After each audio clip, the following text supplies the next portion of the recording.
Vamos falar um pouquinho sobre criptocontos? Esse é o nosso quadro voltado às histórias mais curiosas do mercado. Toda semana você vai ver o que é história no universo de cripto. Em 2024, olhando para o ano passado só, quase 30 mil brasileiros saíram aqui do Brasil e foram morar lá no Paraguai. O Brasil é o país com o maior número de residentes no país latino. Agora, Guilherme Gama conta por que o Paraguai tem atraído tantos brasileiros. Nem só de celular barato e queda d'água vive a economia do Paraguai. O nosso vizinho latino tem se tornado um dos destinos mais procurados pelos bitcoiners, aqueles que vivem a ideologia da moeda digital na veia. Para os entusiastas de criptomoedas, o Paraguai oferece um ambiente que é percebido como mais favorável, a chamada liberdade financeira. E o país também está logo ali. A proximidade geográfica, apenas atravessando a ponte, pode deixar a saudade da terra natal bem menor. Além disso, para quem faz mineração e gasta muita energia, o custo é bem mais baixo. A usina de Itaipu tem excedente suficiente para cobrar pouco. E a tributação sobre os lucros é bem mais amigável. A taxa pode ser simplesmente zero para pessoas físicas, que geralmente operam quantidades menores. Fala se não dá vontade de colocar o Bitcoin na mala e ir embora. A gente preparou uma artezinha aqui no nosso programa para entender as diferenças Brasil-Paraguai. Imposto, tributo é o que mais aparece aí como o chamariz para os brasileiros. Aqui no Brasil, qual que é o tributo aplicado para criptoativos? De 15% a 22,5%, então são tarifas que mudam, para volumes acima de R$35 mil por mês negociados. Então tem uma regrinha bem específica que funciona para cripto. A declaração, ou seja, quem tem cripto tem que declarar se tiver R$5 mil ou mais. Não importa se você atende aos critérios de renda mensal, se tem 5 conto em cripto, tem que declarar imposto, e a universalidade, ou seja, não importa se tem criptoativo aqui, na Malásia, nos Estados Unidos, tudo pertence a você, tem que entrar na declaração para a Receita. Lá no Paraguai, a história é muito diferente. 0% de tributo para pessoas físicas. Você recebe em criptoativo, você faz transações, não tem imposto de renda para os paraguaios ou para quem mora no Paraguai, no caso os brasileiros. Empresas têm a tributação de 10% e há o critério de territorialidade, ou seja, o imposto incide sobre criptoativos que estão no Paraguai ou são geridos por empresas paraguaias. Há a questão também para os mineradores.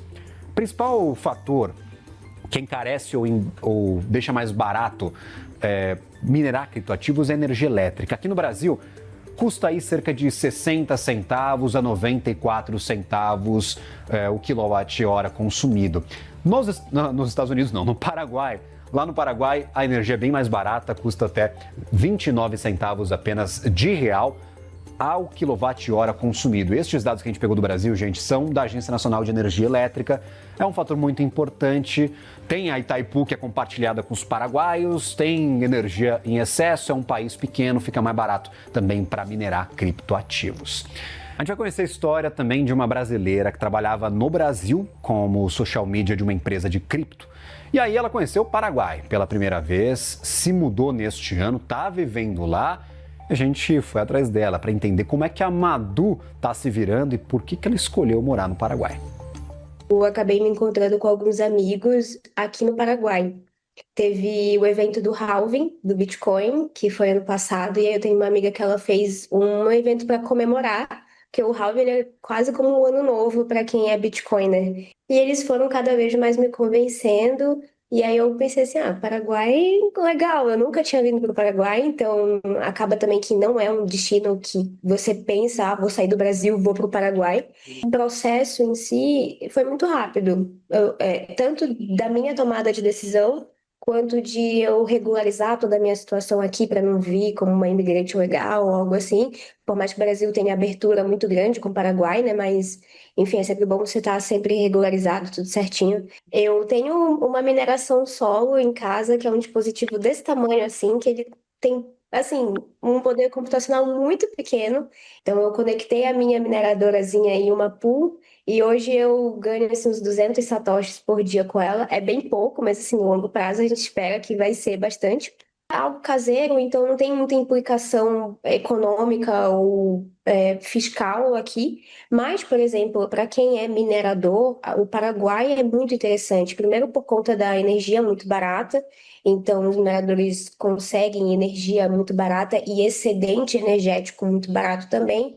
Tem a vantagem do excedente energético que podem utilizar, tem a vantagem da energia ser barata e também a vantagem de que o Paraguai está se abrindo cada vez mais para a atividade da mineração e do Bitcoin no geral. As empresas que atuam aqui, tanto se elas são estrangeiras, mas estão atuando aqui, tem um polo aqui, ou se são daqui, elas têm que pagar um imposto, que é o imposto para empresas, que é de 10%. Agora, eu, como estrangeira, eu posso utilizar Bitcoin, eu posso comprar, eu posso vender e eu não necessariamente preciso pagar imposto para isso. Então, para estrangeiro, a gente tem isenção de impostos. A principal maneira que estrangeiros usam o Bitcoin aqui é porque a gente usa isso como um meio para acessar a moeda local. Porque muitos recebem renda de fora ou até recebem renda em Bitcoin de algum trabalho, que é o meu caso, e aí a gente precisa de alguma maneira converter isso para o Guarani, que é a moeda daqui. E transações internacionais elas são muito caras, tem que para quem é brasileiro paga IOF, paga uma série de outras taxas, então o Bitcoin acaba sendo a melhor alternativa viável. Aquela ideia que a gente tem sobre o Bitcoin de você ser o seu próprio banco já é realidade, porque você consegue fazer várias coisas com o Bitcoin sem precisar de um sistema tradicional. Guilherme Gama, nossa missão agora é convencer a produção a promover uma viagem para o Paraguai para a gente ver esse negócio de perto, verdade, né? Extremamente necessário para o programa. Apuração. Precisa estar lá em loco, conversar digitalmente, nada a ver. Agora, ela fala um negócio interessante, já conheceu o pessoal num evento. Tem esses eventos no mercado de cripto, né? Vira e mexe, tem alguma coisa que mobiliza toda a sociedade. Tem, e esse evento que ela fala é o Halve. É quase um ano novo para quem é bitcoiner. Você sabe daquela questão da meia-vida do Bitcoin, Gabriel? Exato, de 4 em 4 anos aproximadamente, aí depende do potencial de computação, a gente deixa isso para um Decifra mais para frente.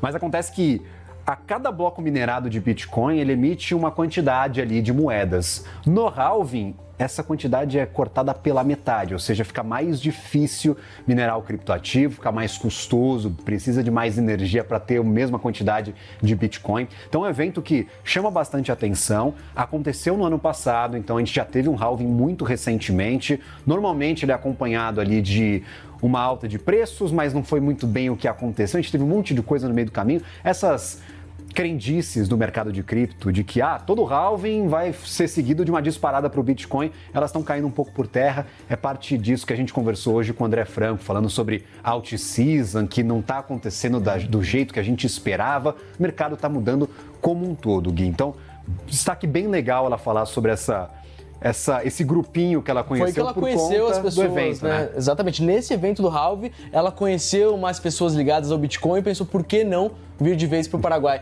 E você fala disso, então cada vez vai ficando mais difícil minerar. Antes, no começo do Bitcoin, dava para minerar em casa, né? Um computador ali um pouquinho já dava para fazer alguns satoshis. Agora, ela comentou brevemente ali na entrevista que ela usa um pool de mineradoras. Então, como essa indústria está se formando também, né? Ela tem o computador dela em casa, uma máquina um pouco mais simples, mas ela é ligada a uma grande rede e essa rede consegue minerar alguns Bitcoins. Aí ela recebe uns satoshis ali no final do mês. Vai falar uma graninha pequenininha, um pouquinho aqui, um pouquinho acolá, um dia pode ser muita grana. E é essa questão da meia-vida, dessa dificuldade que vai crescendo ao longo do tempo, que dá a impressão de parte do mercado que defende a ideia do ouro digital. Por quê? Porque o Bitcoin, teoricamente, efetivamente ele é escasso. Uma hora vai acabar, não vai ter mais Bitcoin para minerar. Por isso tem muita gente que defende essa ideia de Bitcoin como uma reserva de valor mundial.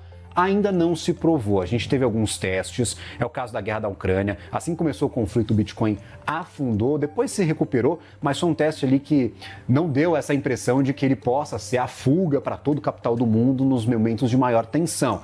É o caso do ouro, agora que está disparando, está atingindo máximas históricas bem diferentes. Tem gente que ainda acredita que ele vai se fortalecer, mas a gente ainda vai ter que esperar uns anos aí para ver se essa tese se comprova ou não.